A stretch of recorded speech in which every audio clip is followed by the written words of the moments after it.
Welcome, welcome, welcome. Peter's mic is off.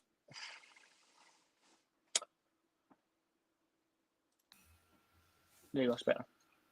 How are you getting on tonight? I am good. Yourself?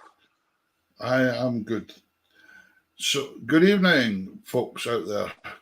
Great to have you with us. Great to have you with us. If you could share this about, that would be fantastic. Normally, we are on Music from Scotland, but they're having a change of things round about. So, yep. Anybody you know that would maybe watching Music from Scotland, we won't be there now because they're kind of changing the thing about there. So they have a plan. They have a plan. So, what's been on this week, Davey? Anything good? No. Same, different day. Yourself? Yeah. I've been just working away. Got on holiday, so it's fantastic. Couple of weeks off, so really looking forward to it. So it'll be fine. Going to nip up to Yale for a couple of days. And ladies and gentlemen, we have got some fantastic guests for you this evening. We have the accordionist Wayne Robertson coming on, and we have the singer and Burns enthusiast John Caskie MBE coming on. Yeah, MBE. All the way from Dumfries. He's at Doonhamer. So really looking forward to it. So folks, mind, keep your comments coming in. It's wonderful to see so many comments coming in from all over the world. And please share about, as we said, Music from Scotland's reconfiguring their whole setup. So some people might be looking for it there. So if you could share it about, that would be great. Okay, super. But there's lots of folk joining us already. It's fantastic to see. Yep. There's Marianne and Grant and Spey. So before we go further, what was that? Before we go any further, yes, there will be a show posted this week. Yep. On our Facebook page, and so if you're not there, go to fb.me tunes, and that will be the silent auction for the neonatal unit at Nine Wells in Dundee. So that will be going live this week. We have 7 original compositions up for auction: marches, reels, hornpipe, waltz. So please, if you want to try and win the auction and get the naming rights to one of the compositions by myself or Peter, you'll also receive a signed copy of the manuscript and a recording on CD. Yeah, it's so just those of you that are. We purely do this. We do this for fun and charity. If we can ever make any money for charity, that's the aim of our game. And the fact that David's wee daughter Amy was in the neonatal in Dundee, we thought that was a good start for a charity. So there's going to be 7 different tunes. So you've got plenty of choice there. Hi, Katie. There's Katie there. And plenty of choice. There might be a tune that just suits you that you'd love for a special occasion, and you can call it whatever you want. They're all written. They're all up on the site, and we're going to play them to you at the beginning of the week. Yep. And they all are. What do I say? It's what do you get someone who's got everything? Why not get them a tune in their name? Yeah. Good stuff. Good stuff. So right, here's a wee set of tunes for me to get us going this week. A wee set of Irish polkas. The first tune's called Ger the Rigger. Right? That's got nothing to do with Rangers Football Club at all. Certainly not today, anyway. We're not mentioning that. No, we don't mention football. No, we don't. No, but Ger the Rigger just happened to me on funny kind of thing. And after that, there's just well-known Irish polkas. So here you go. Have a wee dance room in the living room to these.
There we go. That's my wee set of Irish focus on the Alexandrina accordion supplied to me courtesy of the Squeezebox shop, Tom Cruikshank and Co. up in Bewley. So fantastic. Hello. There's Adam saying hello. By the way, if you note music from Scotland, sorry, I was saying we weren't on, but we are actually on now. We're on tonight, but this will be the last night we're on music from Scotland for a while, folks. So, but the show will still be on, and it will be on Tartan Tunes. So if you jump over and like Tartan Tunes page, there you go. They stuck that up. If you watch for that one, then you'll be able to see the show because we're booked right up with artists right to the end of June anyway just now. So it's good. Yep. It's great. Just before you, just for folk that are interested, that last performance had Mr. Peter Wood on accordion, Mr. P. Wood on the second accordion, Mr. Pierre Wood on the piano, and P. Wood Senior on the drums.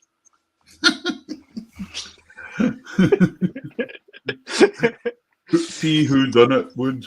Right. Right, there we go. But yeah, great fun. Right, so we've got two smashing guests coming for you tonight, folks. We've got Wayne Robertson, the accordion player. Wayne's in Perth. And we have got John Caskie MBE, who is in Dumfries.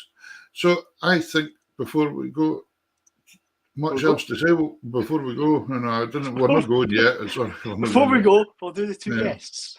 My brain knew what I wanted to say there, but it didn't happen. Anyway, let's bring on our first guest. Can't wait. Here is Wayne Robertson from Perth. Hello, Wayne. How are you doing? How's yourself, guys? We're good. We're doing all right here. There's a huge number of people watching this show tonight, so that's absolutely fantastic. I'm really looking forward to this. Just to put the pressure on, just a wee bit. Yeah, I know. I wasn't nervous before now, but there you go. There's Lorraine in New Zealand, and she's just joined in. I wonder what time it is in New Zealand. What time is it in New Zealand, David? Tomorrow. Tomorrow. Is it? All right, okay. It is tomorrow in New Zealand. Well, there we go, ladies and gentlemen. If you have any questions that you'd like to ask Wayne through this bit of the interview or anything like that, give us a shout. We'd love to hear from you. That would be magic. Wayne, how are you getting on? How are you doing? Great, thanks, Peter. Yeah, yourself. How's things up there in Shetland? Yep. Yeah, it's just wet and windy as usual. Just a kind of usual thing, you know. But what have you been up to? Is some bookings starting to come back in again? Yeah, it's been really reasonably busy, actually. I had two polar opposites. It was quite strange, actually. On Friday, I was playing with Callum Wallace in Dundee for a load of students, and I don't think I've ever seen a more energetic bunch of people in my life. It was just bizarre. I mean, there was one guy, I don't know, he was about 6'4" anyway, and like he was actually making it across the dance floor in 2 steps. It was just how they didn't come flying into us, I don't know. I've no idea. And then last night I was just outside Perth, and it was a lovely, but shall we say, slightly more senior and sedate audience. Oh yeah, very well put. Very well put. It was just polar opposite on Friday and Saturday. But great, it was good fun. Great. So what you really said is it was the youngins on Friday night and the oldies. If that's the way you want to interpret that. That's the nice thing about being a musician like us, doing that and getting that contrast, because it is really interesting. If you got the wacky wild ones every single night, you'd get fed up with it in the end probably. Because they just tend to heads down and go for it. But it was just amazing. Like there was one girl on Friday. She was like flat on the floor in the middle of the dancing 3 times in the first 2 dances. I mean, Gay Gordon, she was like flying just flat out twice. My goodness sake. Oh well, that's a lively night. Getting going, so. That was good. It was good fun. It's good to see you playing and out and about, though. Yeah, it's been great. We'll talk about that stuff as we go along. I think we'll have a wee set of tunes for yourself here now. We've been really lucky because you made this video with Claire Telford. Yes. In lockdown, and we've managed to take some tracks off that for tonight. And there's some smashing tracks and smashing playing as well. Really excellent playing. So we're going to start off with a wee set of hornpipes. Can you mind the names of them? Is it Harvest Home? Start with Harvest Home. Yeah. Sunshine Hornpipe and a Locomotive, is it? That's it. You've got them. That's it. Here you are, folks. Tap your feet to these. You'll love it.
Wow, stunning playing, so stunning playing. It's a fantastic technique you have. It's very, very evident. And so taking you back in that, you started playing box, didn't you, when you were about 7 years old, I think, did you? That's right, yeah. But Mum and Dad used to take me to the Webster Theatre in Arbroath, and there was always shows on there, just constantly. I mean, I remember seeing like Andy Stewart, and I suppose it was more like your showbiz type acts. I suppose like Alexander Brothers and all that kind of thing. They used to come, and I was transfixed by the accordion. So Mum and Dad put me to lessons. I think they'd actually planned to put me to Lindsay Ross, who was just basically around about a mile away from me in Arbroath. But he passed away very, very suddenly, very young, the year before I started. So I think it was back to the drawing board. So I went to Clive Lane in Forfar for a couple of years. Then I went to Gordon Patillo in Tullybackert for a few years. And went from there. But as well as the really good teachers, I've been really fortunate in the people that I've played with over the years. But I look back, and really very, very lucky with who I've played with and who I've learned things from. It's been fabulous. And Claire is just absolutely fantastic. Like Claire and I met when we were doing cruises for the National Trust. And we sort of got together from there, and she's just really quite. We'll hear a bit of Claire later on as well, Andy, because there's a couple of the tracks that you're accompanying, and it's absolutely incredible. Oh, there's Robin Waite. Hello, Robin. He's getting an accordion club out the way. This seems to be the way with quite a lot of the accordion clubs now. They're on a Sunday afternoon. They're having them in afternoons. Yeah. I think So, it's possibly to do with the fact that the police aren't checking for drink drivers in the afternoon on a Sunday. They're expecting them later on. I don't know what it is. Think of that one. but saying that, for a lot of the older people in that, it seems to be working quite well because it's meaning they're not away late at night and going home in the dark and things like that. And so it's very good. But so you got to 12-year-old. By 12-year-old, you were winning your first championships. You'd won the Scottish Juniors at Perth. Aye, yes, yeah, like that was quite a surprise actually. Because I'd been in for it before, so but what I remember, I was 12 and I got to the final and didn't really expect anything, so I was quite surprised when the shout came out for first place. I'll tell you what, I remember these days looking back as well, and there was a lot of competitors in the sections as well at that point in time. There were very big sections.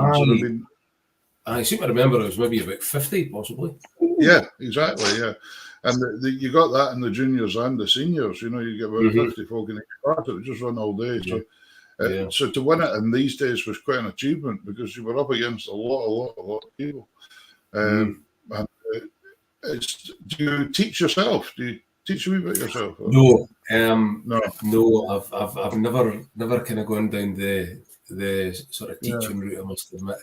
I just wondered how you finding yourself and managing to achieve these kind of things. If you had tips and things for youngsters, if you were teaching them kind of style thing. But going to Gordon would have been a great experience as well, Gordon Batillo, because I mean he is just a fantastic musician as well. Oh, yes, because I mean, I suppose Gordon was only in his early 20s, I suppose, when I started going to him. But I mean, he'd been on TV with Andy Stewart. I mean, he'd done so much even at that time.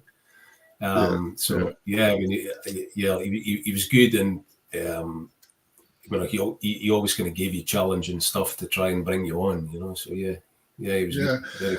The other thing was Gordon's sound that he worked with as well. Gordon liked having other instruments in the band away for the standard Scottish dance band.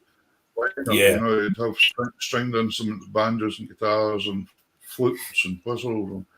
And I even mind yourself, you done a lot of work for many years. Was it with Nigel Jeltz? Great guy. Well, the connection with Nigel was Nigel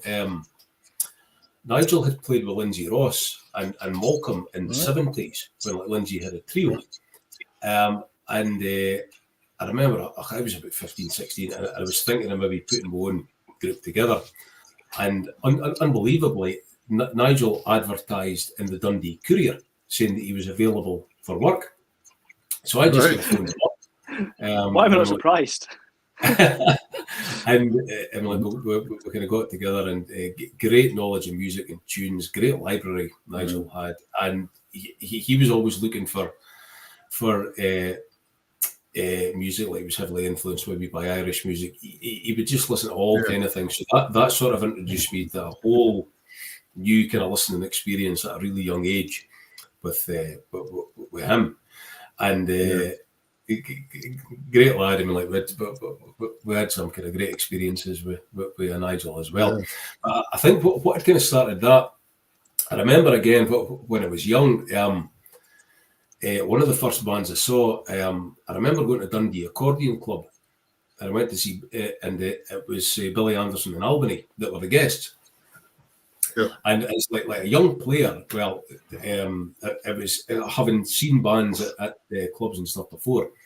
I mean, I was knocked out with this when I was 15, because I always remember the started off with a set of 4/4 marches.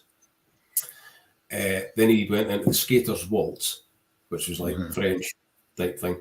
Then he went into a rumba, and it was Yellowbird and I think Yellowbird Never on a Sunday. And like that was the first 3 tracks, and it was just and it was like him. But I remember it was Jackie Paul on guitar, and I think it was James Gorgon on drums. So it was a really dynamic kind of sound. And I just thought, wow, that's good. That's good. I really like that. So I remember that being one of my kind of first experiences. So I think that was probably one of the instrumental things that got me playing with the guitar. But I kind of always have, in a way. I mean, even now, there's a guy, Cameron Buchanan, and he usually plays a few tracks with me broadcasts. I mean, because he's a great jazz player, and when you've got Robert Black in that as well, and Claire. Well, I think it works. Kind of endless. Works very, very well, and I remember seeing you and Nigel live, and it was a great show the two guys put on. It was fantastic music. Well, again, when Nigel played mandolin, so I mean, like they were doing things like the theme from Dr. Zhivago, and I remember they did a Spanish classical thing. They recorded us still at Alhambra, right? That kind of stuff. So, brilliant. Yeah, very good, very good. You mentioned Claire a couple of times there. We're going to hear Claire playing this time with you as well, and this is the Bonnie Lass of Bonnie Cord, the famous Skinner tune, of course, which a lot of people have asked for over the shows, and we've never played it yet, so this is a first. And I think the thing about this is the expertise and your accompaniment here is fantastic as well. I was going to say, never mind that one, just listen to the film. No, it's great. It's great accompaniment as well. Great accompaniment as well. So here is the Bonnie Lass of Bonnie Cord.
playing.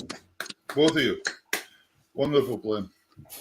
Yes. I never noticed that Davey sent me a wee message in the middle of that, and I'd never thought about it before, though. But see the minor part there, it does sound incredibly Italian.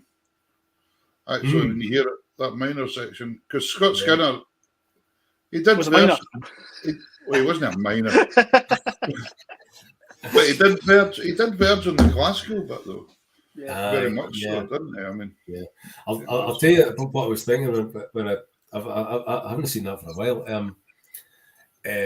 That was a live recital thing we did. It was old college friends of Claire's down in London, Pavlos and Sarah, and they during lockdown they'd done I think where they were doing recitals. I think it was every Tuesday at 12 o'clock or something like that for 45 minutes. So you basically had a wee rehearsal. But I did the kind of male thing, and I just said, "Yeah, Claire, you just deal with it, and I'll turn up and play." Well, Claire organised the whole thing, but 2 minutes before 12 o'clock, the camera and the mic weren't working. We couldn't get them on.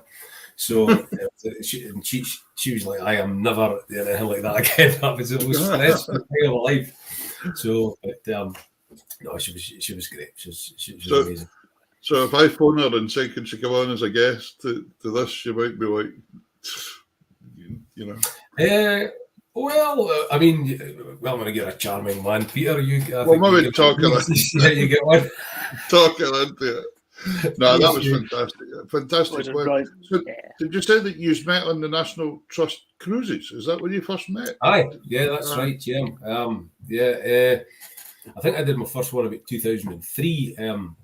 So it was Robert Lovey that organised those. So you kind of went on, and there was like an entertainment team, and it was always really good. You had like Gordon Cree and George Donald. He was kind of linchpin of the thing, but he used to play piano with Scotland Bot.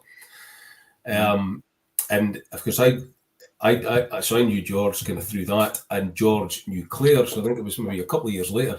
We were going up to Iceland and Greenland for a couple of weeks, and I was booked to be the accordion player on the cruise, and Claire was booked to be the fiddler. So that's when we met. Right. And then we kind of met and sort of kept in touch, but we sort of didn't get together till the next cruise, which was 2006. We were back on there, and we were getting on quite well. And I always remember Claire invited me down to her cabin for a drink, but all she had was water. So yeah, there you go. All right, okay. Oh well, that's at least you got an invite. Well, that's the thing. I mean, exactly, I mean, I was going to say, it's like the best glass of water I've ever had. Put it that way.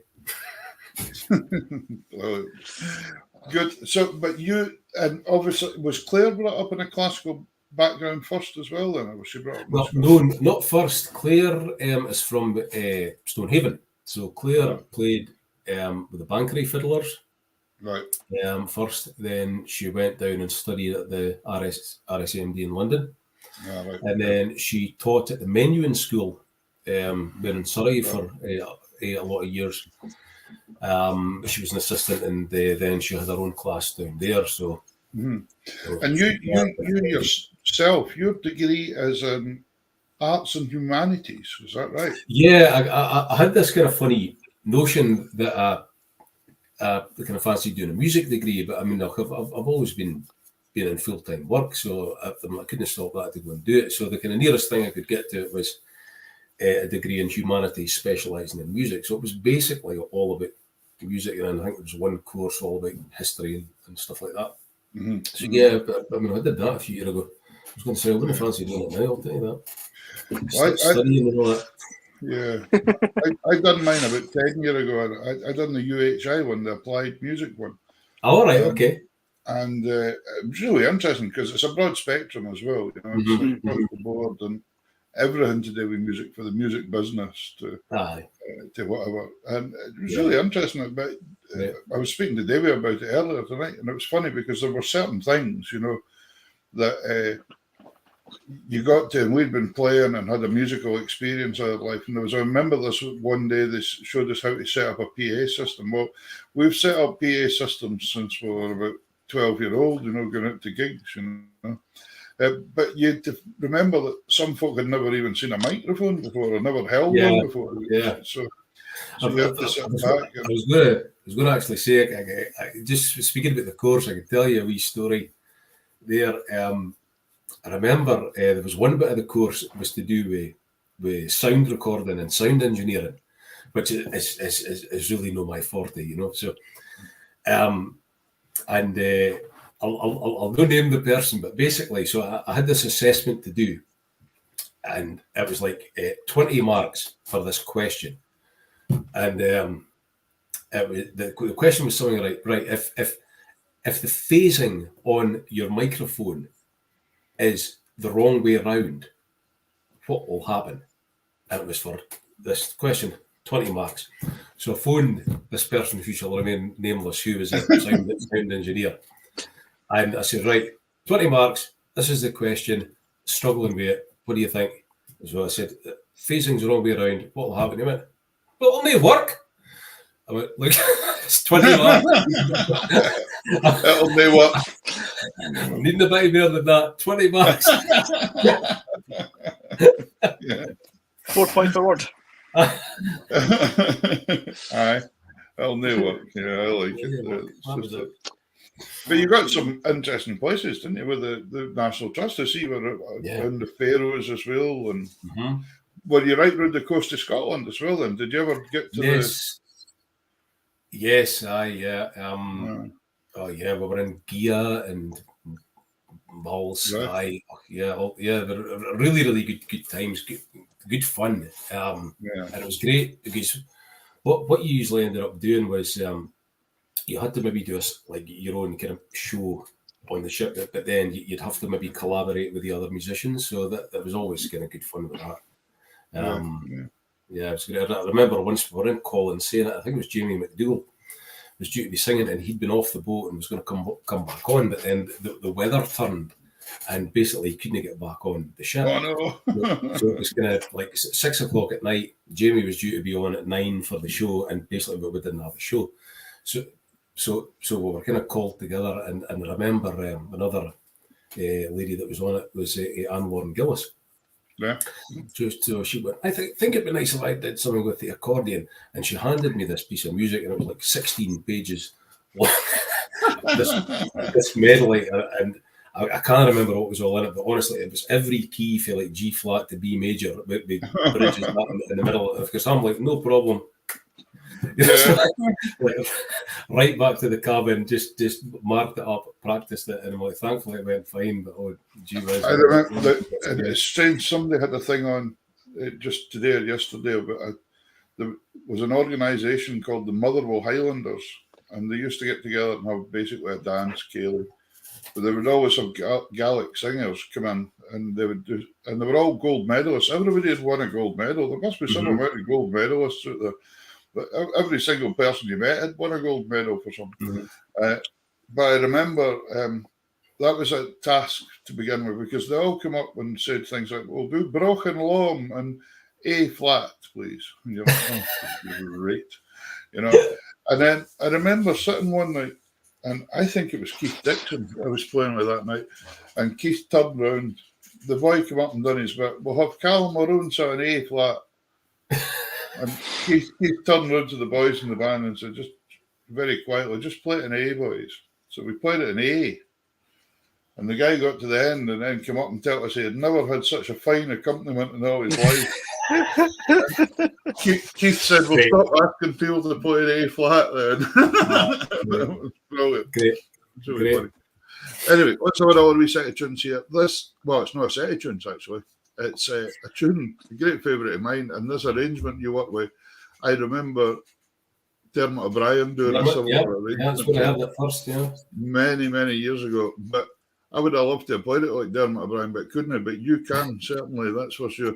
So this is the Teddy Bear's Picnic. Did you enjoy Dermot O'Brien's style of playing and things as well? Yeah, again, I think I got a cassette for maybe my 7th birthday. I think that was maybe another thing that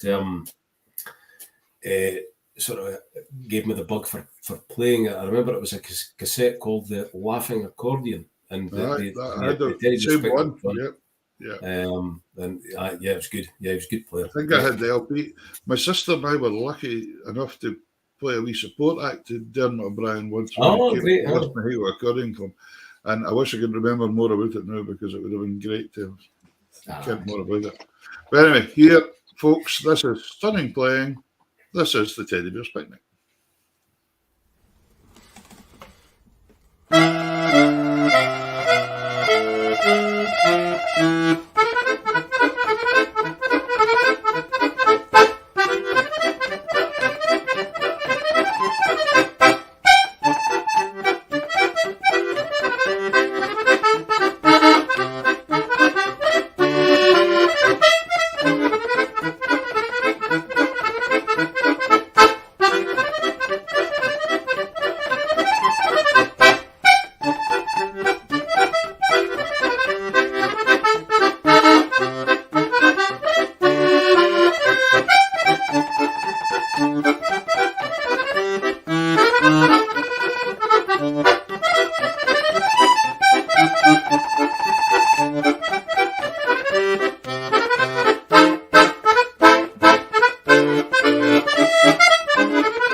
Effortless, fantastic win, brilliant, great stuff.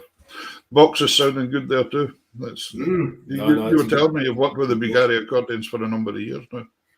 Yeah, I think maybe the late 90s I bought my first one, and then I bought that one. That's a Bugatti Gold. I think I've had it maybe about 12 years. Yeah. And I like them. I think they've got a nice, sweet sound. They kind of fit into a lot of different types of music. And I think they're great. And working with that size of accordion, it's a bit easier on the old back and things like that than all these gigantic corners were. Aye, yeah, definitely, yeah. You can nearly tell what kind of instrument an accordion is played when they're 70 if their backs had it. It was a. I was just thinking back there as well that can you imagine if you'd went to Webster Theatre and it'd been banjo players that you'd kind of caught on to how the world would have changed? What was that? I missed that. Sorry, I cut off there. No, I'm just saying to Wayne that if you went back to the Webster Theatre and it was banjo players that were on the stage at the time and he caught on to that, how the world would have changed.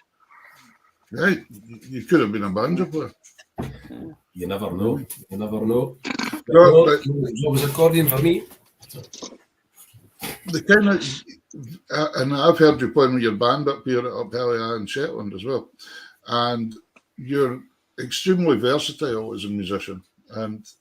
But I think you actually personally yourself really like different genres of music as well, don't you? Aye, yeah, very much. I kind kind of mainly listen to classical music really nowadays. Like jazz as well. There's usually pop music maybe going on with the kids in the house as well. So yeah, kind of as long as it's good, I like it generally. Yeah. I mean, see, when it came to learning how to play jazz a bit and things, then, so who was helping you with that, or did you just kind of pick that up yourself a bit? Yeah, I mean, I wouldn't say I really play much in the way of jazz. I mean, I've done a few things, but I would probably work out, kind of an improvised section, and then I would probably have it kind of mapped out. I mean, I really admire these guys who can just come away with something absolutely brilliant, kind of off the cuff. So I have played a few jazzy things, but I'm certainly not a natural kind of jazz player, I would say. No, that's the way you work. But it's fantastic. I mean, the accordion is such a versatile instrument. It's nice to see somebody like you that can really play lots of different styles and enjoy them. Yeah. I think as well when I remember when I was younger, I kind of never wanted to be in the situation where you were at a gig and maybe you're booked as a Scottish band, but then you get to the gig and kind of 80% of the people don't want Scottish music. I mean, it's a long night if that happens,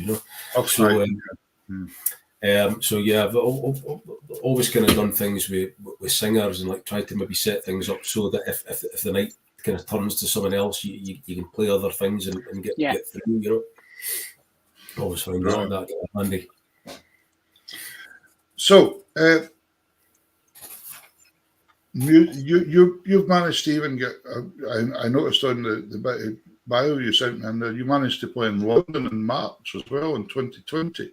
Would that have been about the last gig you did before lockdown then? That was about we did a ball down in London. It was now myself, Malcolm Ross, Cameron Buchanan, he was playing guitar and singing, and Robert Black on keyboard. We took the train down to London, and Ian Robertson down in London. I think was he on last week? Yeah, we had the guest on last week. Ian was on. He played fiddle, so like he stays down that way anyway. So like we just met him at the gig. It was a really, really good night. It was fantastic. And I think that was maybe on the Friday night, and then I think we were locked down sort of a week on the Monday. That type of thing. So it was one of the last. But no, it was good. And then you've been lucky enough with the band as well to get abroad, quite a few places as well. What sort of happened there was latterly I played with Ron Kerr, who you know as well, Peter. Great player, great character. And Ron he used to call me when I played with the McPhail band and Ron was playing, and he called me immersion heater. That was what he always called me. That's him. Like Peter Heater, and then it got shortened to immersion.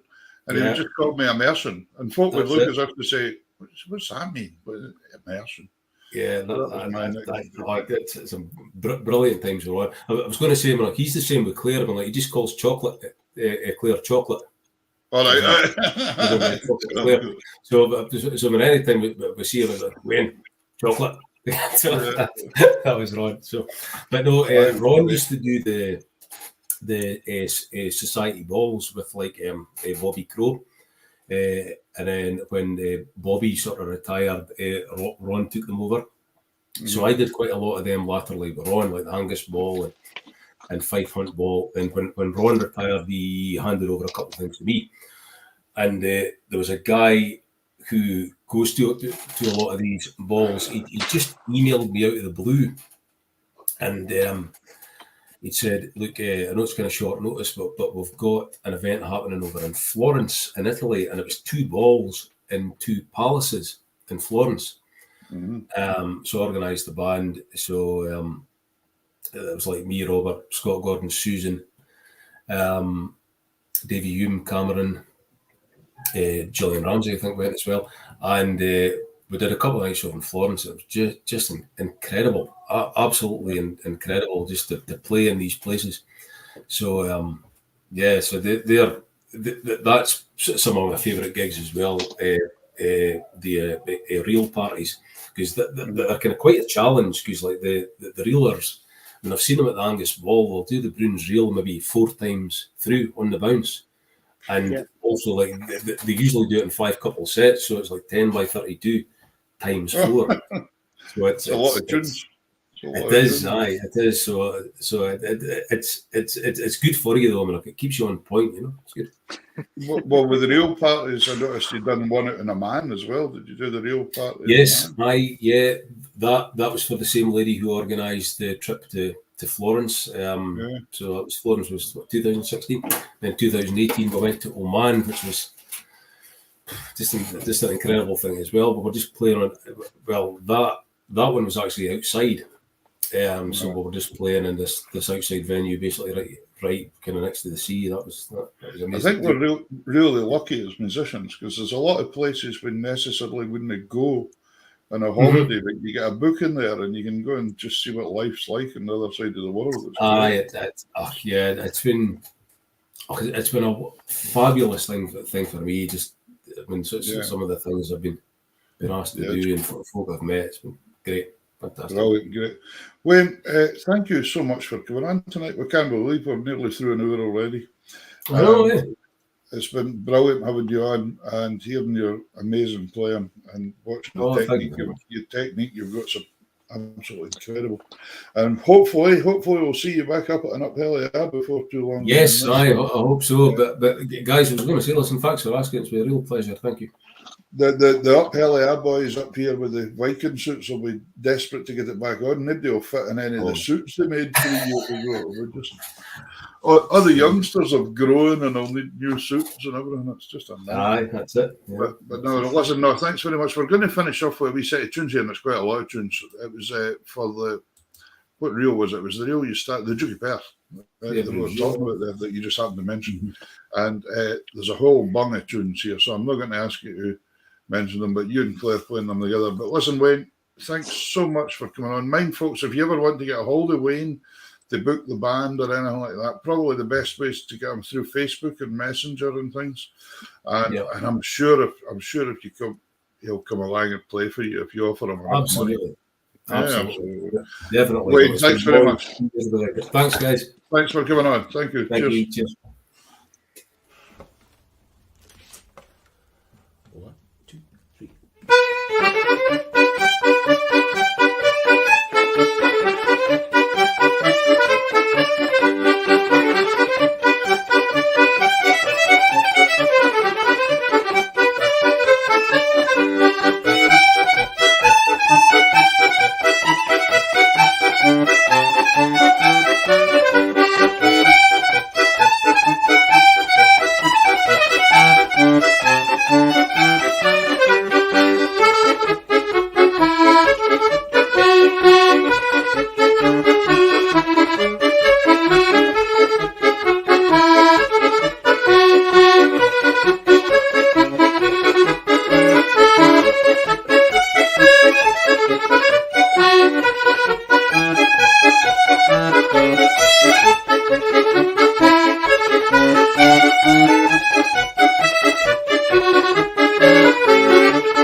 Fantastic player, eh? What a player. Phenomenal. Fantastic. Phenomenal. I noticed you've... Oh, there's Rob Howard. Hello, Rob. Rob's a fantastic accordionist down south in England, and he has about 5 books out all about the accordion. Which are the A to Z of accordion and things. It's fantastic. Really And nice there's job. 5 books. So it's A, B, C, D, and E. So you're the 21, the 21 to go. That's it. No, it's brilliant. There's some great stuff. Lots of folk fair enjoyed that there with Wayne. Remember, folks, just a wee thing tonight. If you're watching on Music from Scotland page or Scotland Online, we won't be on that pages next week, but the show is still on, and the show will be on Tartan Tunes. So just look for Tartan Tunes down below. There it is down below. Join us over on Facebook, Tartan Tunes. And you'll get us there because it's really quite good. So if you don't want to miss it, go and like Tartan Tunes, and when the notice comes through, you'll see the show's scheduled every week. I'm telling you who it is, because we've got 2 fantastic guests for you next week as well, which I'll probably even just say just now as well, since we're halfway. We have got accordionist Charlie Kilpatrick on next week, and we have mouth organ player Donald Black. Very, very good players. So really looking forward to next week's show as well. A wee bit different. So our next guest is a man I've known for many, many, many years now. He's a Doonhamer in Dumfries, and he's an absolute gentleman. And he does so much work for charity and all these things that it's just amazing. He just very, very well. He's an absolute legend down in Dumfries. So I think we shall maybe have a wee song from him first, will we, tonight? What do you fancy? Well, I'll tell you what, somebody, when they saw he was going to be on the show, said, oh, boy, I hope he's going to sing Kirkwall Bay. And guess what we found? Kirkwall Bay. So here's John Caskie MBE singing Kirkwall Bay. Enjoy.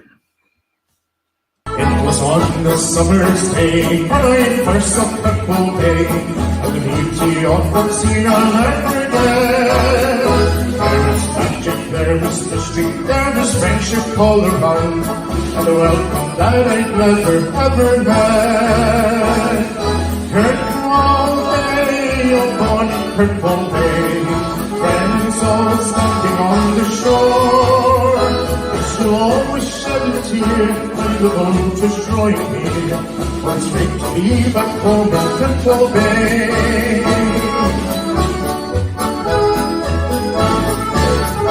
When I landed on the tile, I would tell you for a while. There'd be dancing, singing, fiddling everywhere.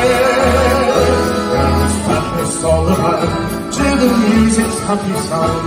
It's an echo that you see on Kirkwall Bay. Kirkwall Bay, oh bonny Kirkwall Bay, friends always standing on the shore. Yes, you'll always shed a tear when the boat is drawing near. Always straight to me that home in Kirkwall Bay.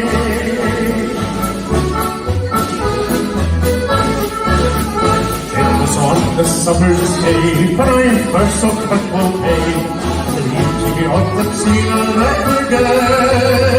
There was magic, there was mystery, there was friendship all around, and the welcome that I'd never ever met. Kirkwall Bay, oh bonny Kirkwall Bay, friends all standing on the shore.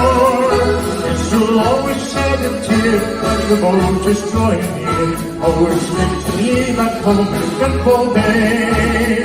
Yes, it's great to be back home on Kirkwall Bay.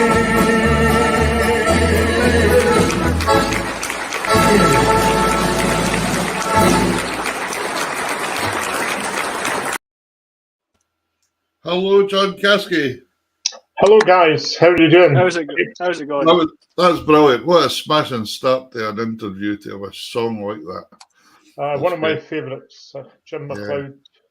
How are you getting on? I'm doing great, and thank you very much for the great invitation. A great honour to come on your programme, and what a great guest Wayne was. Great.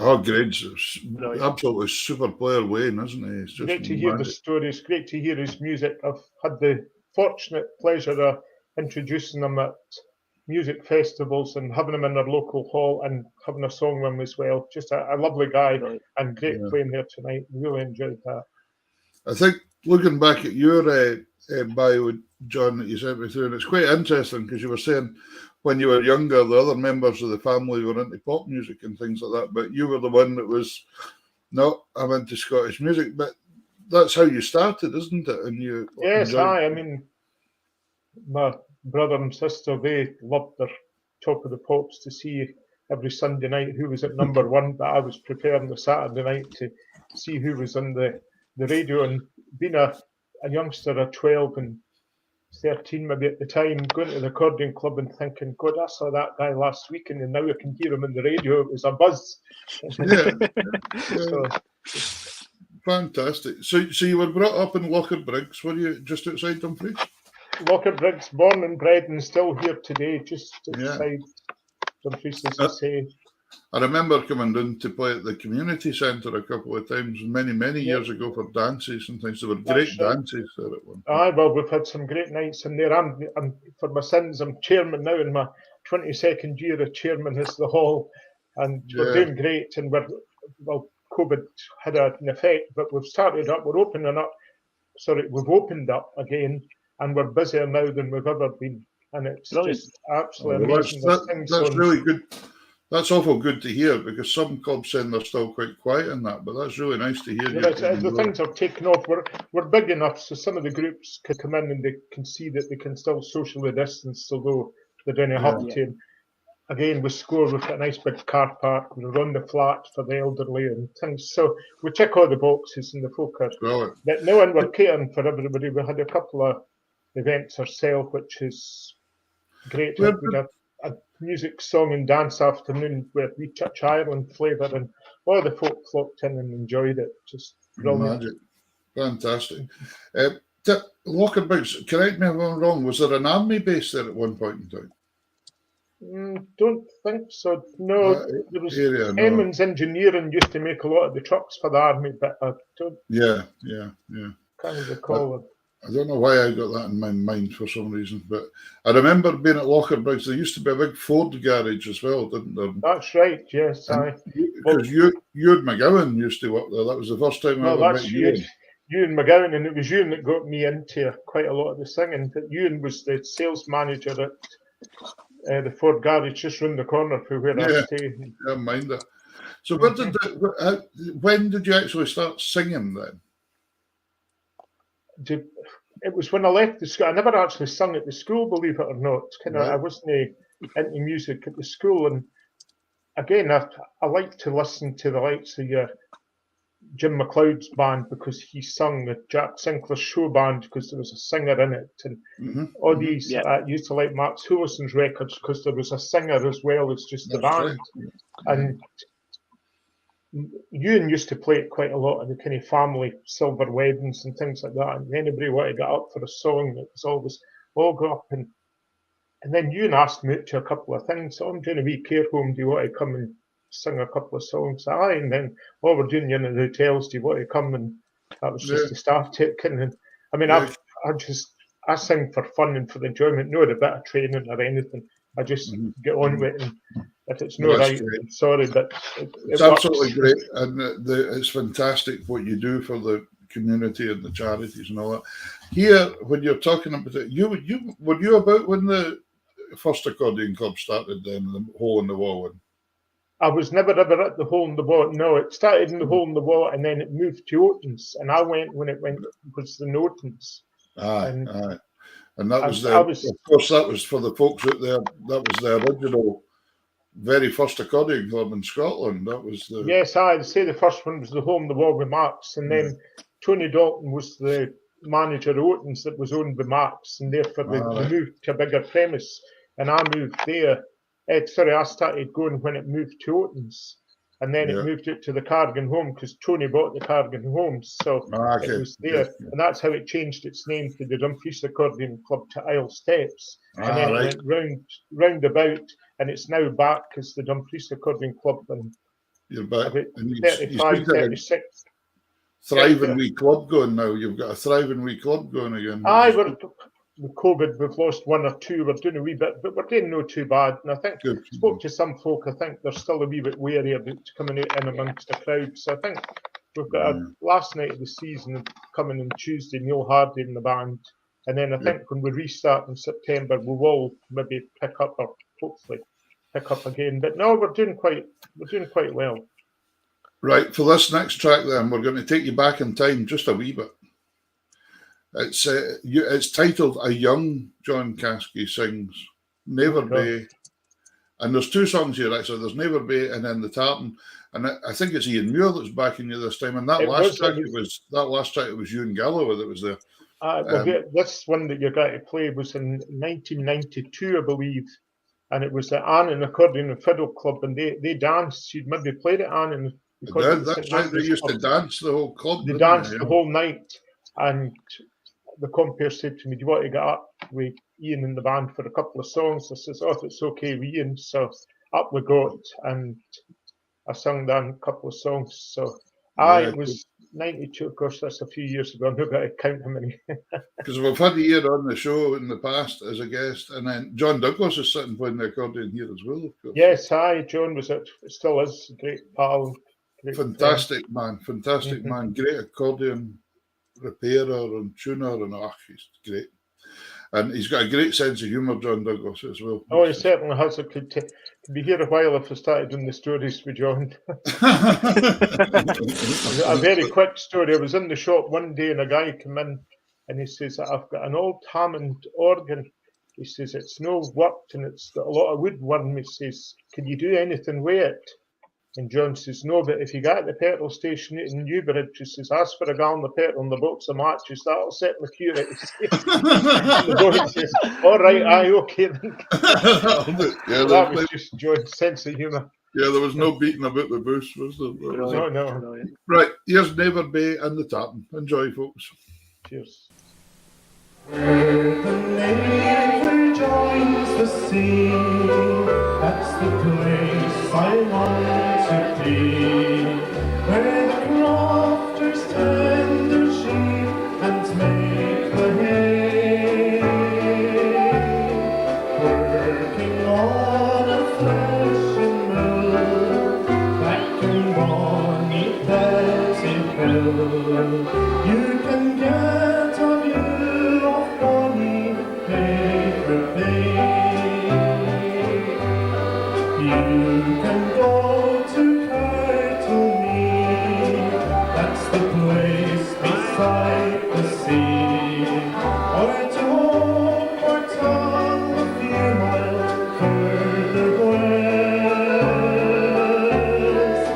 Oh, but how I'd long to be at my home beside the sea, for that's the place I dearly long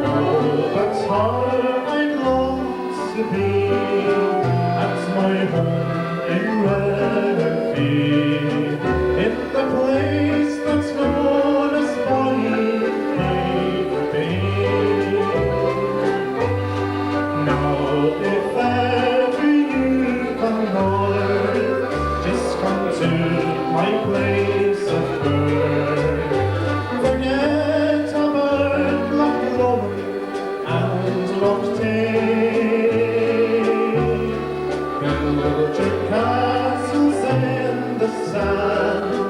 That's my home in southern land, in the place that's known as Bonnie Paper Bay. In the place that's known as Bonnie Paper Bay.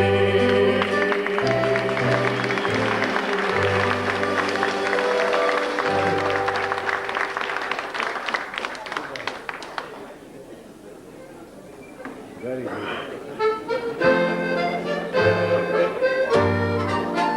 There are hundreds of tartans so lovely to see, and many a famous has graced the knee. The set that they wear is both ancient and raw, the pride of my heart, the dearest of all. There is hay for the tartan, and hoe for the tartan, the stand for the heroes, the sky, tide and deep, and this proud I am bearing, this tartan I'm wearing, the pride of my clan, the tartan for me. The Mackenzie is naughty, the Lindsay is grand, the gorgeous and familiar in many a land.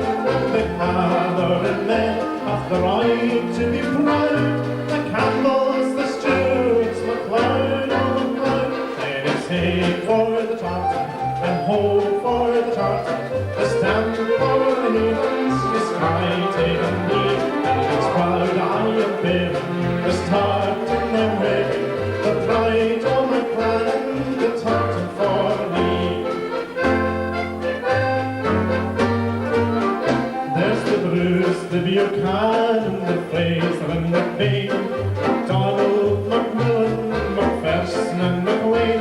I can't name them all, and there's names to try, so give the tartan from Solway to Skye. There is hay for the tartan, and hoe for the tartan, the stamp for the heathens, the sky, tide and deep, and it's proud I am bearing, this tartan I'm wearing, the pride of my clan, the tartan for me.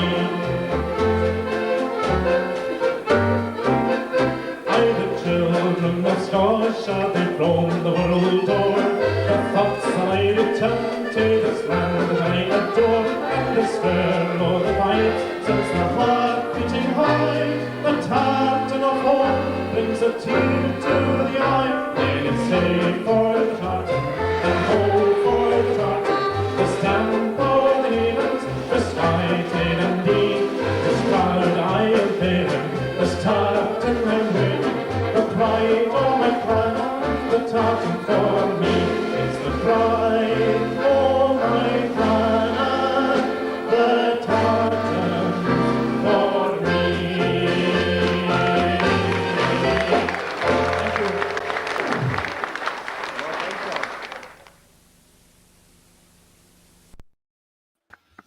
Fantastic. That brought back so many memories, John, seeing Annan Club there. It used to be an ex-Servicemen's Club. Yes, hi. Sadly, that club's no longer, but they were always great nights down at Annan. Aye. Sunday nights. Well, I was lucky as a youngster. I think, Davy, you have relations in Dumfries as well, don't you? I did have, yes. You did have, Yeah, yeah. my great aunt used to stay in there. And then I have a lot of relations in Dumfries as well. And I used to go my holidays, my summer holidays to my Aunt Nancy down in Dumfries, which was always good. So, and used to go into John's shop, and Ian Holmes still had his shop at the time as well, the Brig, and it was really, really good times. In fact, my dad was a Queen of the South supporter, so there we go. Oh dear. What you mean, Peter, is he was the Queen of the South supporter. But saying that, John, you were a referee, weren't you? Yes, I was indeed. For 35 years I refereed locally in the amateur league. Had great fun and great times. And in fact, just a couple of years ago, just when the lockdown finished, I kind of retraced some of my steps to places in Dumfries and Galloway where I'd refereed. They're now some of the places, they're houses, and I did a wee thing on Facebook, and I travelled about 150 miles up 3 Sundays running, and it was, and I met in with some of the people that used to call me, the black so-and-sos and everything, and a normal Saturday. They welcomed me in and it's great to see you, big man. How are you getting on? And it was just absolutely great. And met and seen some of the places, and we're in Money Eye, if you remember the name Money Eye, Peter. Oh yes. It's a bonny wee place. Yes, aye, and there's a football pitch, and there was a hedge, and across the hedge was the bowling green. And I remember refereeing a cup semi-final there on a really bonny summer's night, and at half time the 2 guys came wandering onto the pitch, and I thought, what's happened? He says, could you ask them to keep their language down? It's the ladies' final across the hedge.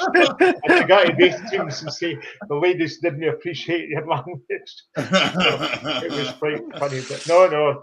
I made more friends than enemies in refereeing. Yeah, I watched that thing you were doing on Facebook. It looked fascinating because you got round a lot of grounds, wasn't it? It was a lot there was about 70 different pitches, and some of them, as I say, the one that they are now, Kent, it was you were arriving and it was like a housing scheme, and I thought this used to be the pitch, and then you go out to other places and where there's horses in the field because they the goals were still there, but the horses, and no, it was just I did right away for the north up in Kirkconnell, away to Newcastleton and down to Dalbeattie and up to Moffat, and just brilliant, great memories. Fantastic. Now, obviously, Dumfries, Robert Burns. Who? Who? You've been very involved with the Burns Club over the years as well. And tell me, you called it the Howth, was that right? The Burns Howth Club, yes. And we meet in the Globe Inn. The Globe Inn was what Burns called his favourite Howth. In a couple of his poems, he refers to it as his favourite Howth, and that's how we got the name, the Burns Howth Club. And there's a wee kind of local, I wouldn't say rivalry, but there's the Dumfries Burns Club. Now, the Dumfries Burns Club used to be for your doctors and your solicitors and the people. And when you went there, you wore a white shirt and a bow tie, where when you went to the Howth Club, it was a hanging doon tie and that. So, I mean, one of the guys in the Howth, he used to call the Dumfries Burns Club the boiled shirts because that to be a white shirt kind. So, and that just stuck. That, as I say, the 2 clubs got on really well. And the secretary was a bit of a character. He used to say, we've got a love-hate relationship. They love us and we hate them. But no, they work quite well together, the clubs. And there is, and like everything, sadly, the numbers of both are dropping, but we're still quite active in Dumfries. And I was president in 2009, which was a great honour. That was the year of homecomings they had. So there was loads and did loads of things. So, but I sung at my first Burns Supper in the 1980s at the Howth Club, and I think I've missed a handful since then. And then I joined to be a member, then was on the executive committee, put forward to be the president. And there's a stepping stone. You become the junior vice president, then the senior, and then you become the president. So it's a great year, and you're invited to other places. I don't know if you noticed Mr. McRobert putting a comment on about your haircut in that last track, did you? Aye, I'd seen that, Ian McRobert. Well, I did have hair in them days, a wee bit thin on the top now. But it's fine to see lovely hair. Lovely hair. Just like even although I've not got much now, I've still got more than him. So does the Burns Club, do you meet quite often with that then? Or? They're quite an active Burns Club. We've got what they call the library committee, and they'll pick a poem and you can go and you can just sit and they'll discuss it. And some of them will think that does he mean this and something. So you get good ideas for if you're wanting to do immortal memory, because you hear other people's take on the thing. Because sometimes, I mean, immortal memory is a very personal thing. It's what you think of Robert Burns and his works. But you sometimes hear something and thought, I thought it different for that. I mean, I once heard the guy talking about Burns with a broken heart, and it made me think of some of the songs that I sing. And one of them, Eubanks and Braes, and in the song Eubanks and Braes, how can you bloom so fresh and fair when I say weary. Okay, and to me that's Burns turning to nature with a broken heart. And I sing a song, the Craigie Burn Wood, and in the song it says, you see the flowers, you see the trees, you hear the wild birds singing, but pleasure they had named for me, while care my heart is ringing. Burns was spun by Jean Lorimer, and then he wrote those words, and again, a broken heart, he turns to nature. So it gave me a different insight to look at some of the songs, and that is what is quite good. We're going to hear the Craigie Burn later on, actually. Okay. It's one that we picked, which is really nice because it's nice to have some bird stuff in. But we have also found, you do a bit of reciting, obviously, as well, with the poetry, and we have found you reciting to a haggis here. Oh, dear. It was by chance, actually. Somebody couldn't go, and they phoned me and said, could you come and help us out? Could you do and it was like a one-man Burns supper. Can you say the grace? Could you address the haggis? Could you do a wee talking Burns? Could you give us a song? So I think I did everything apart from playing the pipes that night. So if you'd been there, Davy, you'd have got a job. You got a job, yeah. Well, here's for all you folks out there, Robert Burns. Before we get into it, John, Te Haggis, for those of the audience that are not familiar with Te Haggis, do you want to kind of give us a bit brief bit about it? Good idea. Well, it would just, I don't really know how you could describe it. It was just the poem that Burns wrote, and then at a Burns supper they have a haggis, so it's addressed. Now the haggis is the sheep's in a, what is it? It's in the sheep's stomach. Stomach. That's the word I'm looking for. And it's all the kind of intestines and all the rest of it. And I mean, it's very, very tasty. But that is just because it's part of that. And Burns wrote the poem Te Haggis, and some of the people from across the water and from strange parts of the world think that haggis actually run about, and the bigger the tail they've got, the bigger kind of the tastier it is. But I mean, I think we're a couple of days away from April Fool's, so we'll maybe get into that. But, and as I say, I think it was one of the first Burns suppers. They needed something for a supper, and somebody decided haggis, and they thought, oh, Burns wrote the poem addressed to the haggis, and then it's just stuck. So, but I mean, nowadays you get all the vegetarian choices and things like that. And then I've had Burns suppers the past 3 weeks because they were put back to January with the COVID.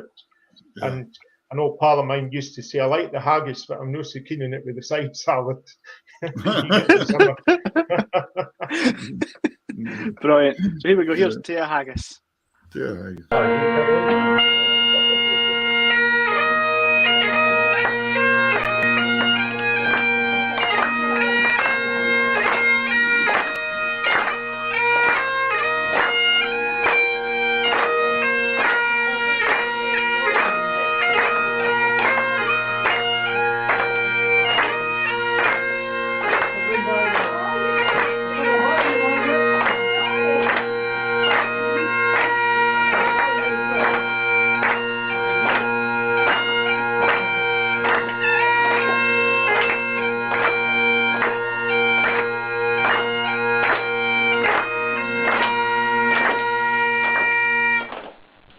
Please be seated, ladies and gentlemen.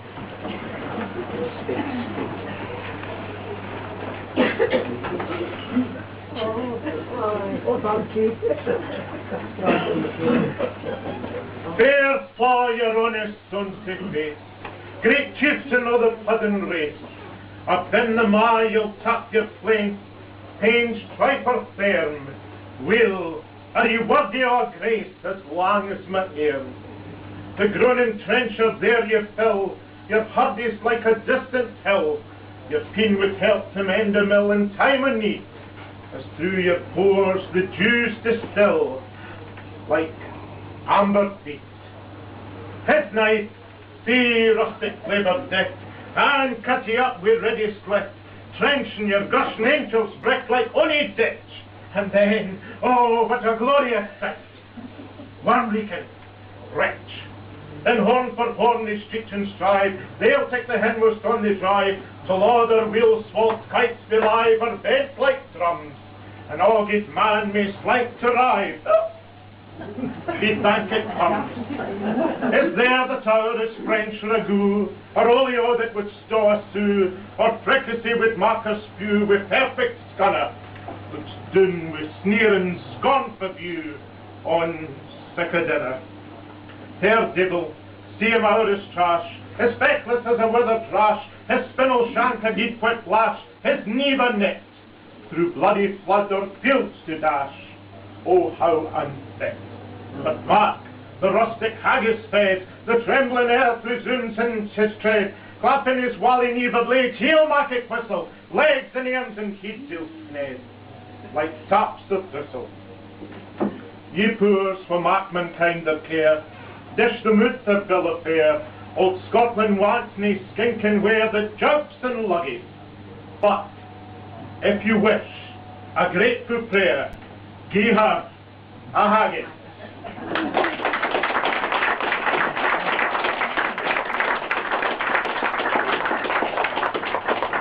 The haggis. Always run away down the road. Fantastic, man. Brilliant. Brilliant. So you do incredibly amazing things in all these different subject matters that you work in. When you're working with Burns, you're working with the singing. Another thing that's dear to your heart is dancing. You love dancing as well. Yes, I was interested to listen to Wayne earlier when you said having the difference in the night where you had the young ones dancing and then the next night the older ones were a wee bit more sedate. And I think over the years I've enjoyed all my time in music because it can be different.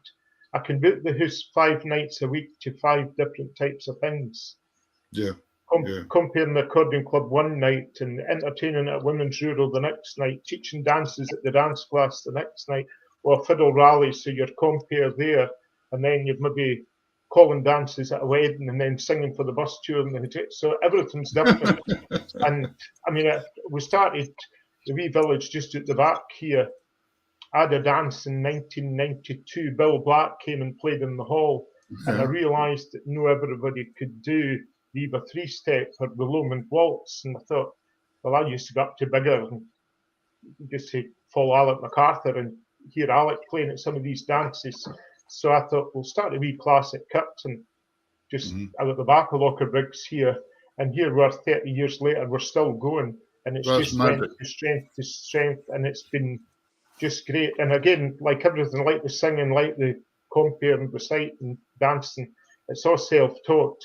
And learn dances and then teach them to other folk. I've devised 2 or 3 dances myself, so it's just great fun, and that they're just nice folk, and it's nice to be important with these folk. That it's nice to be nice with them.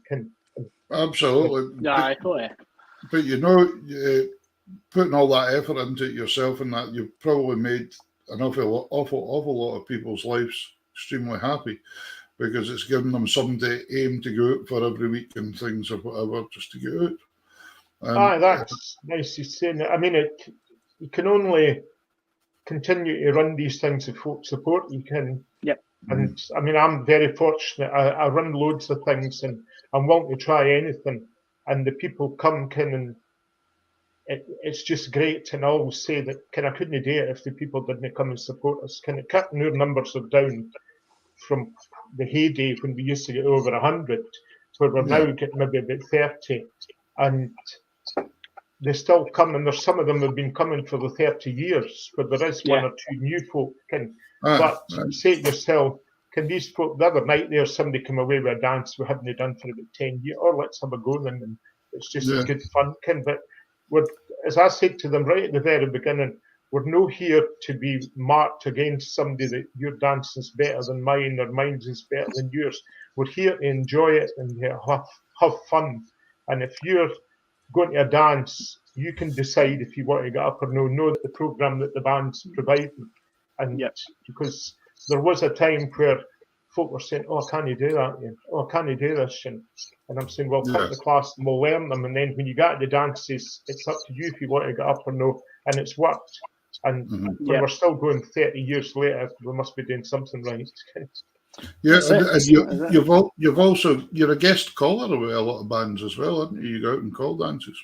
Aye, that's Ian Cathcart was staying in Dumfries when he was working down here, and asked him to come and play for a dance class one night. And later on that very night, Ian said, "Oh, just come in. There's a message on my answering machine. I'm needing a caller for a wedding on Saturday night." I says, "Oh, I've never done anything like that before. You were shouting the dances at the dance in the night. Will we do it?" And I says, "Well, I'll have a go." So it was actually doing Nearport Patrick, and that was the start. He said, "Oh, I've got half a dozen bookings." James Coots was playing that night. He had half a dozen bookings. And again, I just self-taught to getting the folk up, and I get asked with quite a lot of folk, and just like coming on here tonight, anytime I'm asked to do anything, whether it's to sing to half a dozen folk because it's somebody's birthday or to call dances at a big wedding, it's just an honour to be asked. Oh, well, it wasn't. It's an honour having you on. Yes. You're an absolute champion. I think we'll have a wee song. See this wee song? We'll have Doon in the Wee Room now, I think. All right. It's a song that I can mind with just been a wee boy, and it was the one we always joined in with, and it was always joy. But I didn't actually realise until about 10 years ago that there was actually a wee room below some folks' stairs. All right. But there we go. So let's have this. This is a great wee song. Tap your feet and sing along.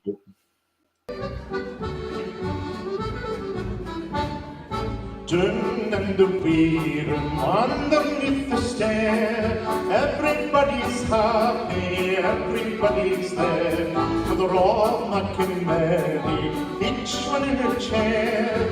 Down in the wee room underneath the stair, when you're feeling low down and you're feeling blue, don't get way to sorrow, I'll tell you what to do. Just tap the sharpest spring down, find the twins while there, and go into the wee room underneath the stair.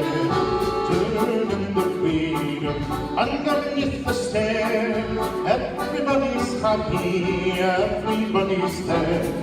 They're all making merry, each one in his chair.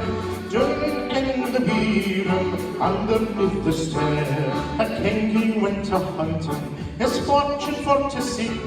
He missed the train in Glasgow, was missing for a week. But after days of searching, with sorrow and despair, they found him in the wee room underneath the stair. Down in the wee room underneath the stair, everybody's happy, everybody's there, but they're all making merry, each one in his chair. Down in the wee room underneath the stair.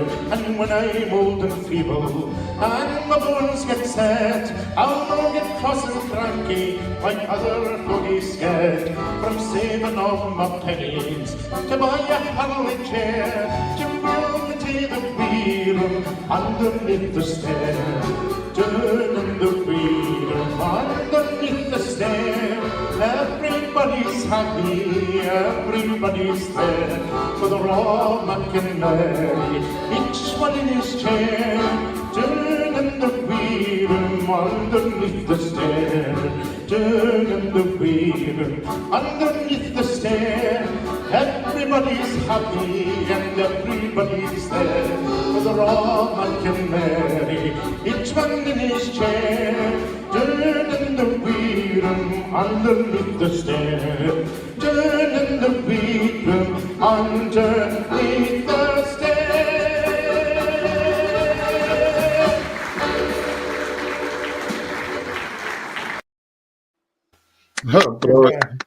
John, there can't be many bands you've not sung with now. That was Frank Morrison there, wasn't it, that time? I mean, as I said, I'm not a trained singer, and if I'm asked to go anywhere, I'm quite happy with. I wouldn't say, "Oh, I didn't want to sing with them or that." I'm quite happy to get in and just get on with it, and hopefully it works out all right. And I think 90% it does. Absolutely, And I mean, I thank other bands over the years. I don't think there's any who've refused to play for me, and there's no any that I've ever refused. I didn't want to sing. And again, you got your accordion clubs some people will say, "Oh, we get up and sing."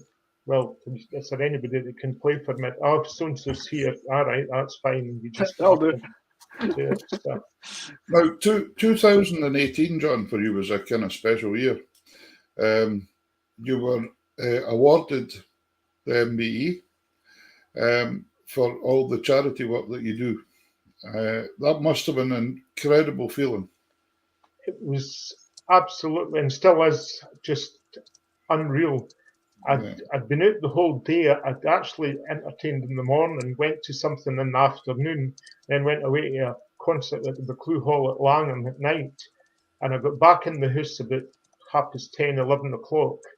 And there was a pile of letters through the door, and I think there was an election pending or something, and I didn't really look at them thinking it would be a lot of kind of election. And then I made a cup of coffee and I sat down and opened this letter, and it just said, "Can the Prime Minister's recommending to the Queen that you would be awarded the MBE for your services to the community at Dumfries." And you can that line, services to the community in Dumfries, what I said earlier, you can only serve the community if the community supports you. So although it was a great honour for me, I took it that it was a great honour for all the folk that have supported me over the years. And I couldn't believe it. I knew my brother was still up because he had sent a message. So I messaged him and he was on the phone, and I think we were both quite emotional and didn't want to phone myself. It said to keep it secret, but I thought, God, I've got two brothers and a sister. I'm sure I can tell them. So they were sworn to secrecy, they hadn't to tell anybody. And I said, no, don't tell. And on Christmas Eve, I normally have everybody round here at the house. And I did that night, and I thought, well, I say to my nephews and my nieces, and I thought, no, because I've got nephews and nieces that are about the 30 age group, and I thought, no, they'll get a couple of drinks the morning, they'll just spout it off to anybody. So I thought, no, I'm not telling them. So it was getting released on, I think, the 30th of December. So on the Friday afternoon, I messaged them all, said, phone me when you get a minute, and they're all coming phoning saying, what's wrong, Uncle John? What's wrong? I says, no, just something to tell you. I says, it's getting announced tonight, but I didn't want it. Oh, you should have told us before now. And I said, no, but it was just, and then I'm no joking, my phone never stopped for days. I've got cards all over the place, and it was just, and again, I had my mind made up that I got that that I had to do something myself, and I had a celebration party that it was me inviting loads of folk to come that had supported me over the years, because it was services to the community. And I mean, I run the kids' football tournament, so the boys that refereed for 20 years came to help. And some of my refereeing pals, some folk for the dance and for the Burns world. I'm involved with the local Good Neighbours. I'm chairman of it, the local kind of riding of the marches. So I had some of them, some musicians, friends, over the years. James Coots, my best friends in the kind of Scottish music scene, asked James and the band if they would come down and play, but then being aware that I had a lot of youngsters would maybe know what to hear Scottish music all night, got another pal today, some of the kind of modern stuff, and did cheese and wine, and with just an absolutely brilliant night. And then when you mentioned James there, of course, James composed a tune in honour of your award, John Caskie MBE, and it's a cracking 12/8 match. Yes, and he played it that night with the band, and it was just great. And then I got the word through that I had to go to Buckingham Palace, and you're allowed 3 guests, which was quite a nice number because I have 2 brothers and a sister. So I said to them, and we all went down in the train, and we stayed and we lived it up for a couple of days, and we went to the palace, and it was Prince Charles, and he was so nice. He seemed to he was very well rehearsed and everything, but the whole thing was just like clockwork. And a day I'll never forget, and an honour that I'm so proud of, and I'll never forget. But always remind myself that you can't serve a community if they didn't support you, and I'm just. Yeah, well, I think you've been exceptionally modest there, because I think if you didn't do the things for the community, they wouldn't have recognised you were there either. So I think you've started it and you've instigated these things, and you thoroughly deserve it. Absolutely, Oh, yeah. Couldn't have went to a nicer man. The community means a lot to me, but community life, and I worry about community life now coming back for COVID. I was in a wee village hall last week, and the guy shut the door when we were finished, and he said, I don't know when we'll open again because there's nothing on. Now, that worries me because I'm so community-minded. I hear of women's rurals, women's guilds, bowling clubs, golf clubs that are no going to come back because of the COVID kind of. You say to yourself, God, what can we do to try and get these things back up and running? And then there is other things that are doing quite well. So hopefully, community life is so important that it would be sad for everybody if these things weren't going to come back. That was interesting that there was a comment went up from Linda Anderson. Linda stays in Dumfries now, but she's originally from Mid-Yell in Yell, John. All right. And she's a cracking fiddle player. So if you're ever needing a fiddle player, she's doing there somewhere in Dumfries. But it's great. But listen, I said earlier on we were going to have a wee song, and it's an unaccompanied song this time. It's the Craigie Byrne one that you talked about. All right. The Burns one. And I think it's nice to have this as well, to hear you singing unaccompanied, because all the rest are with bands, and it's nice to hear you singing. So tell us a wee bit about this Burns song. It's a Burns song at the Craigie Byrne Woods in the back road between Moffat and Selkirk. And it was farmed by Sir Robert Lorimer, and his daughter Jean was the heroine of the song. And there's two versions of the words, but there's 4 or 5 different versions of the tune. And Emily Smith does a lovely version, a kind of folky version. Yeah. The version the music I use is for a recording I heard to Joe Gordon and Sally Logan. Colin Bell and Ian Muir arranged it. Yeah. And it was a lovely thing. And Scott Gordon actually got me the music, and I started singing it, and the folk down here just think it's great. And I think this recording was done during the lockdown. There was one of the guys put a Burns poem or a song or something. It was Bobby Jess and Friends, and he asked me, and if I'm thinking of the right one, I think my hair was needing cut, and I've got a hat on just to because my hair was such a mess.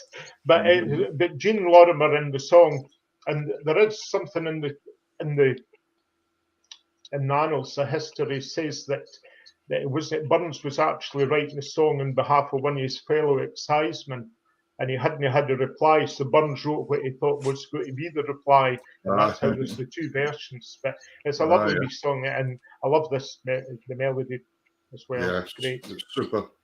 Let's have a listen.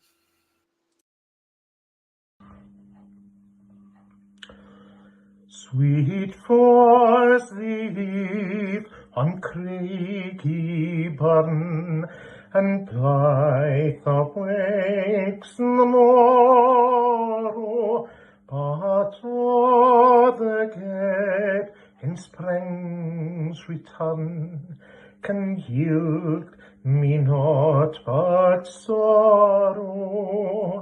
I see the flowers, the spreading trees, I hear the wild birds singing, but pleasures they hae nane for me, while care my heart is wringing.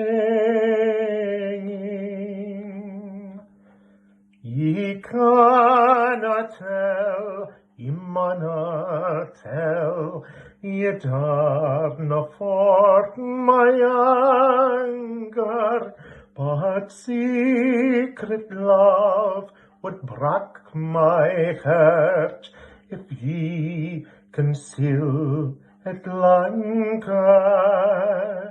To see thee in another's arms, in love to lie and languish, 'twad rare be deed than what be seen. My heart it bursts wi' anguish. O Jeannie, say you will be mine. Say thou lost not for me, and all the days of life to come, I gratefully adore thee. I'd gratefully adore thee.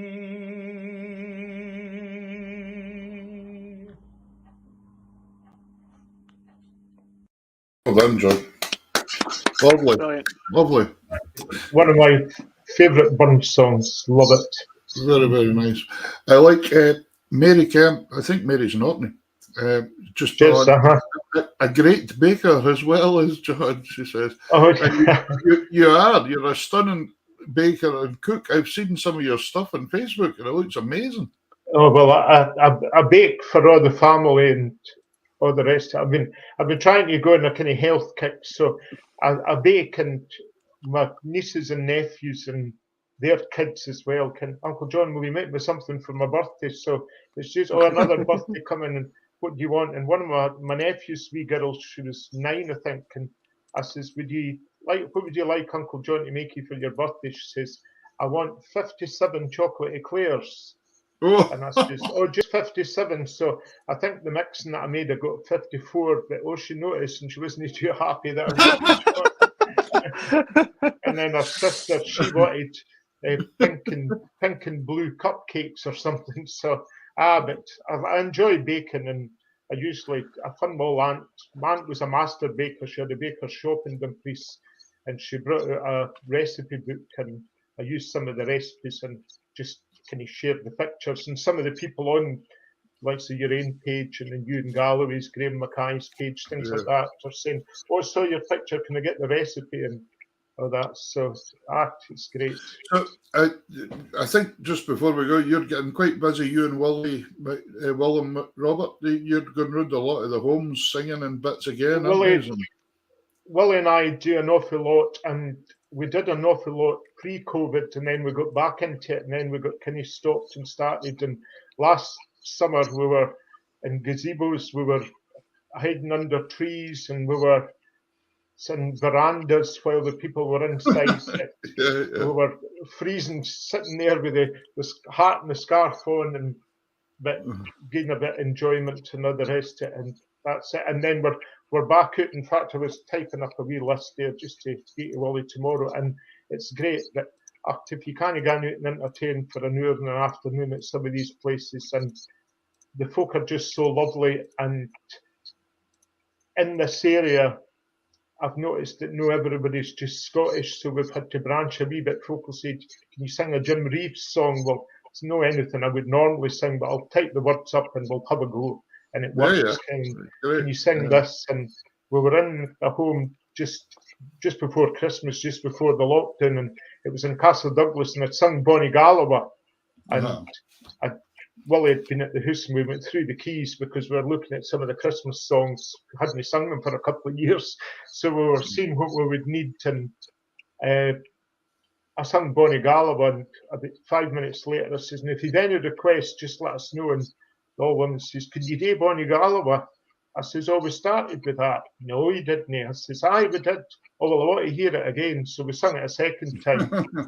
And then a wee while later on, somebody says, is there any more requests? I'm still waiting on Bonnie Galloway, she says. So I says, well, we can do it a third time if you want. Yes, we want. So once the only time I managed, but the thing is, some of the folk are just nice. They'll say, mind that song that my father used to sing? And can you say, no, I can't think. Oh, and then you're in the middle of singing the Rowan Tree, and they say, that's the hymn that my father used to sing. But no, it's lovely. It's amazing about playing in the care centres, and that's very good. In fact, I'm doing a week on Thursday, the 14th, in the wee village where I am here. Right. It's for Alzheimer's Scotland, and it's a young lass, Kirsten Watt, is running it up here now for the Shetland kind of branch.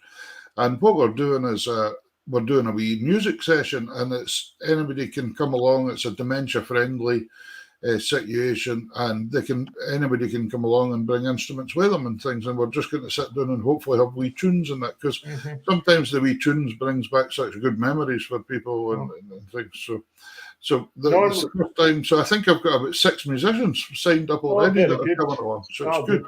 So it's really lovely. Good. I mean, normally these days I say do a bit singing, and then when we're finished, I go round them all. But there was one day where we're just getting set up, and Wally just has a wee tickle on the bass, and I have my microphone merely save the voice and anything, but it's no loud. It's just, and we'll start away and sing and any requests, and we join in and we do some sing along stuff, and we do the quartermaster store and all the things. There was cheese, the stuff, and they all join in. But they're sitting there, and you think, oh God, it's got to be kind of drab the day. And Willie he'll know I've played forward notes and the fixed tapping, the hands tapping, and it's just, and you just take it for there and you sing along, and we get to ken some of the folk, and you ken, oh, she wants this, and you have to sing it every time you can. But I mean, it's great. So, no, it's very rewarding, and I've been very fortunate to have sung here, there, and everywhere. But to get into some of these care homes, there's a lovely place down near Kirkcudbright. You're heading out towards Breakfast Bay. You can see Ireland in the background. And we travelled down there. There's 7, maybe 8 folk in the wee sitting room. And it takes us, well, it takes Willie longer than me, but it takes us an hour to get there and an hour to get back. And we do 40 minutes. But it's the most happiest 40 minutes of the week, because they're just lovely folk. And it doesn't matter to me that there's only 7 of them. And it's just, exactly. It's great. John, we've got through another hour. I can't believe it. It's been absolute pleasure having you on tonight. You're an absolute gentleman. Well, thank you very much. And can I just say to yourself and to Davey, thank you to you guys for what you've done in the past. And I think it was Ross that was on before Davey came onto the thing. I listen many a Sunday night while I'm sitting typing up minutes of a meeting or drafting up a poster or something that I didn't get involved in the comments. But you've had guests for every genre of Scottish music, and you're a credit to Scottish music, and well done to you guys, and good luck for continued success. But it's like you said before, though, we couldn't do it without folk like you.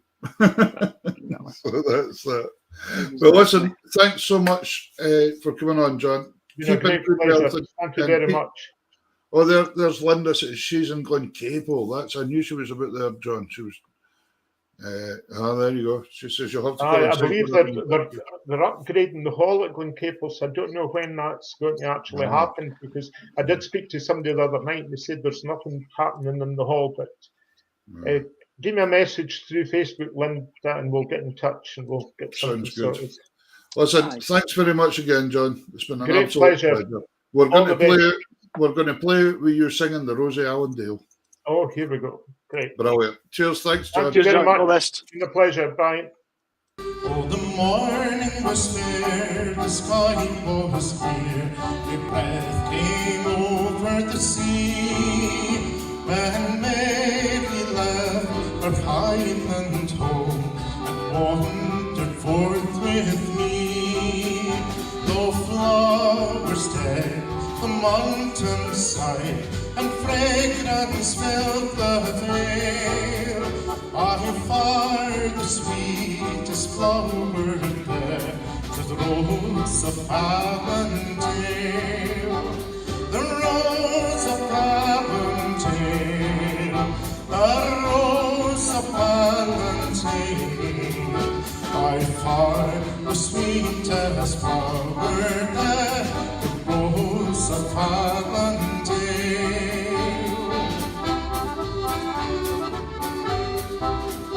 Where'er I wandered, east or west, though fate began to lure, a soul still is she to me, in sorrow's lonely hour. Though tempest lashed her gallant bark and wrenched her shivering sail, one maiden form withstood the storm, 'twas the Rose of Avondale, the Rose of Avondale, the Rose of Avondale, by far the sweetest flower there, the Rose of Avondale.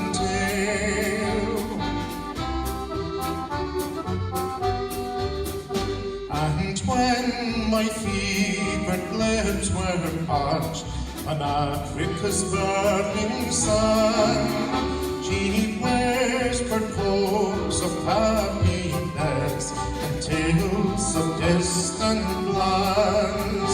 My life has been a wilderness, and blessed by fortune's gale. Had fate but linked my love to her, the Rose of Avondale, the Rose of Avondale, the Rose of Avondale. Had fate but linked my love to her, the Rose of Avondale, that Rose of Avondale.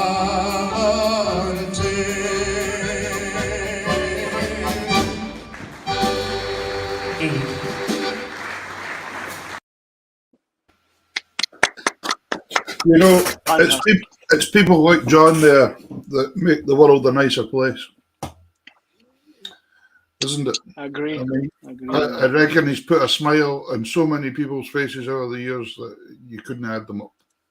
Well, exactly. Fantastic. Really, really good.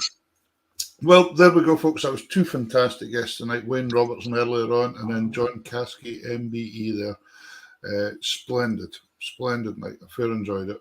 Remember, folks, if you're wanting to watch the Tartan Tunes Scottish Sessions show next week, if you're watching on Music from Scotland or Scotland Online, we won't be on that channels. You'll have to get us on Facebook page, Tartan Tunes Facebook page. Now, you can either watch us on Tartan Tunes Facebook, YouTube, or Twitter.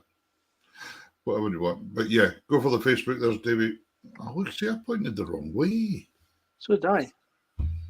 Hey.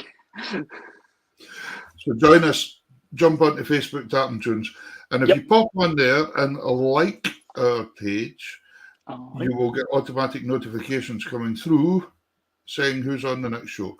Because next week's show, we have another fantastic two guests. We've got the 3-row button box player, button accordion player, Charlie Kilpatrick, originally from the West Coast Islands of Scotland. And we have on mouth organ, Mr. Donald Black. We are going to have a magic. If you've not heard Donald play in the mouthy, wow, what a player. Swing player. Very good. Very, very good. So I hope you've all enjoyed that tonight. And remember, Tartan Tunes next week. That's the page you're looking for. Tartan Tunes Scottish Sessions, always on at 8 o'clock every Sunday night. 8 o'clock Scottish local time. Scottish local time. It's been a pleasure again, old chap. Always. Oh, less of the old. Well, I've got to try and make myself feel good. Well, remember, before we go, there'll be another video posted this week on the Tartan Tunes page, and that'll be the 7 original compositions that will be open for the silent auction. So keep an eye out for that. Yep. Probably going to be Wednesday, I think we'll post that. Yeah, there's going to be 7 tunes, is it, up for auction? 7, 4 from me, 3 from you. And anything, that's 7, yeah.